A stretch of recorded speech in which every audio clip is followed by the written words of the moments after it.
me que me passa a palavra para a Comissão Celebração Dia Nacional, que ainda está encarregada com a chegada de Sinterklaas na Aruba.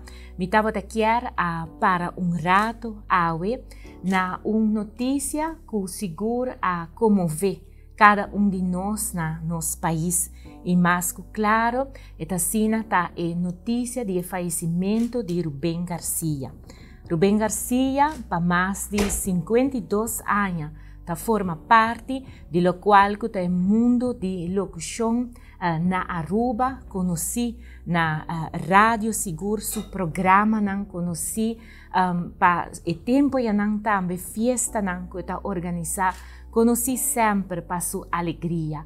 Awe, sua hala não abre e esta vai passar para outra vida.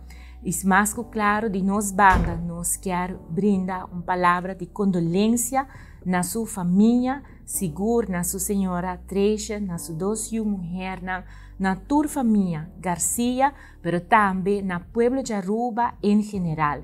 Rubén Garcia está ícone de nosso país, gente que sempre a deleitar-nos, a contagiar-nos com a alegria de cada dia, hora que ela apresenta seu programa, e mais claro, seu falecimento está algo que toca cada de nós, nosso país, pero de nosso coração, de nosso recuerdo, seguro, Rubén lo quer para nós acordar sempre com a alegria que ela asa de transmitir através de seu programa, através de sua voz e através de sua alegria.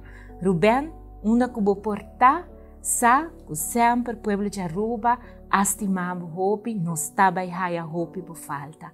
Força na tua família.